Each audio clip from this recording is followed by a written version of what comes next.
안녕하세요. 오늘은 이제 쉬운 5번째 책을 소개하려고 하는데요. 너의 꿈을 펼쳐라 라고 하는 책입니다. 이 책은 좀 나온 지가 1990년도니까 상당히 오래된 그런 책인데요. 부모님들의 어머님들의 교육의 도서로서는 뭐 가장 좋은 책이라 제가 이렇게 추천할 만한 그런 책입니다. 여러분들이 아시겠지만은 이 책은 이제 세계적인 음악가인 정경화, 정명훈, 정명화 이 세 남매의 교육 과정을 이렇게 소개했다고 볼 수도 있고요. 또 이원숙 이분은 이제 신앙인으로서 그리고 사업가로서 그리고 또 이제 후에는 이제 교사와 목회자로서 이렇게 활동했던 분인데 지금은 돌아가셨죠. 이분을 우리 잠깐 소개한다고 하면요, 한경남도 원산에서 태어났고 원산 루지아 여고를 수료하고 1940년도에는 동경영양학과 요리학교를 이렇게 수료한 뒤에 1953년도에는 이화여대 가정강사로 재직을 했고, 또 고려백화점, 코리아하우스를 7년 경영해서 구미물산을 경영하고 주식회사 원사장을 했고요. 후일에 이제 미국에서 건너갔다가 또 다시 오고 또 미국 건너가서 공부를 했는데 벨리포지 신학대학을 나와서 좀 나이가 많이 들어서는 미국에서 교회를 세우고 또 국내 와서 여러 가지 이제 세와 장학재단을 만들기도 했던 분입니다. 그리고 우리나라에서 이제 국민 훈장, 성유장을 받았던 그런 분이시죠. 그래서 이분이 이제 이 책을 쓰면서 이렇게 국내 1990년대 그러니까 들어와서 책을 이렇게 집필하게 됐는데, 이 책을 쓰면서 이제 그분이 이렇게 얘기를 합니다. 1967년 막내딸 경화가 레렌추리 콩쿠르에서 1등으로 입상한 이래 많은 분들이 자서전을 쓰라는 권유를 해주셨다. 그러나 이런저런 일로 미루어다가 금년은 결혼 50주년이 되는데 남편이 별세한 지 10년이 되는 해이기도 하여 이렇게 펜을 들게 됐다라고 이렇게 책을 이렇게 쓰게 된 동기를 얘기를 합니다. 중간에 이제 이분이 자녀를 교육시키는 그 과정의 한 부분을 제가 읽어드리겠습니다만은, 목차에 보게 되면 이 책이 얼마나 자녀들에게 관심을 가지고 있는가 하는 그 부분을 이렇게 알 수가 있습니다. 제 1장에는 나의 꿈 7남매, 우리가 정경화, 명화, 명훈 세 남매 아는데, 이 남은 이제 4명의 아들, 딸도 있죠. 근데 이분들도 다 이렇게 성공하신 그런 분들입니다. 교수로 있고 의사로 있고 하는 그런 분들인데, 워낙 이 세 자매가 남매가 이제 특출하니까 그분들 이름만 나오죠. 그 다음에 원산의 호랑이, 성장 시절에 남자들도 이렇게 이겨먹고 그런 했다. 큰애를 주어라, 저라운 꿈, 축복으로 거둔 생명, 축복으로 내린 생명. 사랑은 다함이 없어라, 바른 판단, 빠른 실행. 인내는 쓰나 그 열매는 달다. 뭐 이거는 누구나 그때 당시에 있는 사람들은 다 뭐 거의 구호처럼 여기는 그런 구절이죠. 1% 가능성만 있어도 이제 감사하는 마음으로.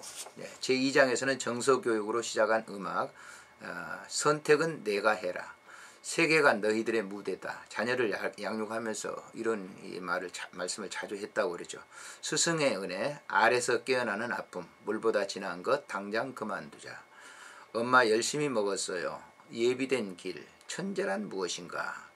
혼이든 연주를 해라. 연주해 또 연주해.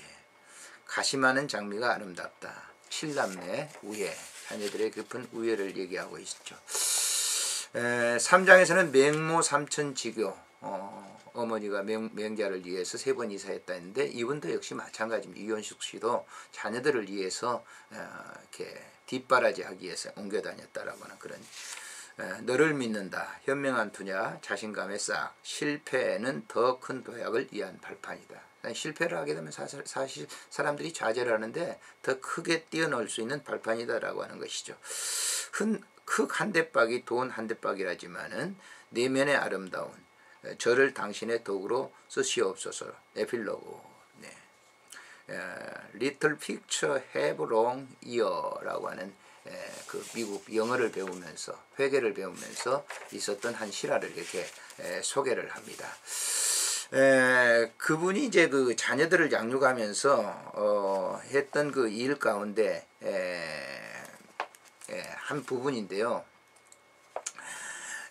이 부분은 이제 그 천재란 무엇인가라고 하는, 천재라고 하는 것은 뭐 처음부터 그렇게 만들어지는 것은 아니다라고 하는 그런 식의 교육론을 얘기를 하고 있습니다. 한 부분을 제가 읽어드리는 게 도움이 될 것 같습니다. 음악을 전공으로 택한 사람이라면 뼈를 깎는 연습을 감수해야 한다. 한순간도 게을리할 틈이 없다. 우리 아이들 모두가 손이 아파서 더 이상 못할 만큼 그렇게 고된 훈련을 계속하고 있다. 그러나 음악을 인생의 보수로 삼고자 하는 마음이 아직 스스로 정립되지 않는 어린 시절부터 훈련은 매우 중요한 의미를 갖는다. 음악은 어릴 때부터 재능을 개발해주고 훈련하는 버릇을 심어주지 않으면 큰 성취를 기대할 수 없기 때문이다. 아마도 이 점이 여러 부모들이 가장 궁금해 여기는 관심의 초점이 아닌가 싶다. 오해도 많았던 부분이다. 어떻게 어려서 연습하기 싫어하는 아이를 강제로 연습시킬 수 있었을까? 엄마 사람들이 나보고 엄마가 날 때려서 바이올린 연습을 시켰다지 뭐해요? 알지도 못하면서. 어느 날 어린 경아가 내게로 와서 속상하다는 분개한 목소리로 하는 말이었다. 그랬다. 내가 참 아이들을 지극히 극성으로 연습시켰을 것이라고 지레 추측하는 사람들이 참 많았다. 그러나 실제로 우리 아이들이 미국에서 유학생활을 시작하고 음악을 전공하기로 결심하기 전까지는 하루에 1시간 이상 연습해 본 적이 거의 없음을 안다면 모두들 깜짝 놀랄 것이다. 콩쿠르에 나가기 전 스스로 자극을 받아 연습에 몰두하던 때를 제외하고는 우리 집에서는 어린 명훈이만 혼자 좋아라고 피아노를 두들겼을 뿐이었다. 내가 가장 신경을 썼던 일은 앞으로 고된 훈련을 감내낼 수 있도록 체력을 길러주는 것과 조금씩일지라도 꾸준히 매일매일 연습하는 습관을 붙여주는 것이었다. 나는 이 일을 위해 갖가지 수단을 다 동원했는데 아이가 좋아하는 것을 해주기로 약속하고 연습하도록 종용하는 것이 가장 효과적이었다. 아이들이 영화 구경을 좋아하므로 나는 주로 구경 간다는 것을 빌미삼아 아이들을 유혹하였다. 또 책을 밥보다 더 좋아했던 명근이에게는 레슨 갈 때마다 기다리는 동안 읽을 수 있도록 책을 한 권씩 들려주곤 하였다.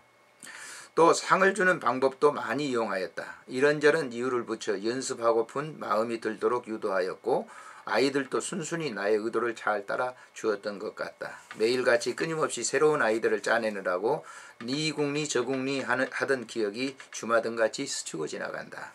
이렇게 어릴 때 강요하지 않고 좋아서 할 수 있도록 이끌어 주었던 것이 훗날 스스로 취미를 붙여 음악에 심취할 수 있도록 한 바탕이 되지 않았나 싶다. 재능이 있는 아이도 부모가 지나치게 강요를 하고 분에 넘치는 연습량을 부과하여 부담을 주면 질에 겁을 먹고 실증을 낼 것은 뻔한 일이다. 그러므로 교육이란 일찍부터 시작하는 것이 중요하되 서둘러서는 안 된다라고 하는 것입니다. 그래서 이분의 교육 방법이 그렇습니다. 우리가 그 아이가 잘 하도록, 자녀들이 잘 하도록 유도하는 그런 방법을 썼다라고 하는 것입니다. 아무튼 이분의 교육 방법은 이제 뭐 일반인들이 생각하는 것과는 좀 약간 차이는 나지만은 그러나 자율적이면서도 매일매일 연습을 하도록 유도하는, 그리고 특별히 음악이라고 하는 것은 그렇습니다. 뭐 하루아침에 단시일 내에 좋은 연주를 할 수 있는 것은 절대 아니죠. 그렇기 때문에 꾸준하게 연습을 하도록 하는 것이죠. 3년 전인가요? 제가 그 신문에 본 거지만은 그 명화 씨가 나와서 하는 얘기인데 자기는 공연이 정해진 날이라고 하면 하루에 6시간에서 12시간씩 8시간, 10시간 연습을 한다고 그렇게 합니다. 그게 공연 정해지면 한 3개월 이렇게 되는데 그 기간 동안은 계속적인 그런 그 연습을 한다는 것이죠. 똑같은 그런 그 곡을 계속 연습한다고 하는 것은 굉장히 지루하겠죠. 그렇지만 그 연습을 그렇게 한다는 겁니다. 그럼 평일 때는 어떻게 하느냐? 공연이 잡히지 않더라도 하루에 2시간, 3시간은 반드시 바이올린을 잡고 있다라고 하는 것을 이렇게 들어본 적이 있습니다. 바로 그런 그 교육의 그런 그 연습의 지침이 어머니 이원숙 그런 여사로부터 배워지지 않았나 생각이 됩니다. 자녀의 교육에 관심을 가지고 있다고 하면 여러분들이 이 책을 꼭 일독을 해 보시기를 바랍니다. 지금도 이 책은 계속적으로 이렇게 시중에 이제 많은 이 애독자들을 가지고 있습니다. 교육의 지침서이기 때문에 그런 것입니다. 그래서 이 책을 꼭 부모님들은 자녀들을 뭐 예능이든지 어떤 계통의 교육을 시키려고 할 때 이 책을 이렇게 한번 정독해 보시면서 또 교육의 원론도 이렇게 배우고 자녀들을 이렇게 성공시키는 그런 이 부모님들이 됐으면 좋겠습니다. 다음에 뵐 때까지 안녕히 계십시오.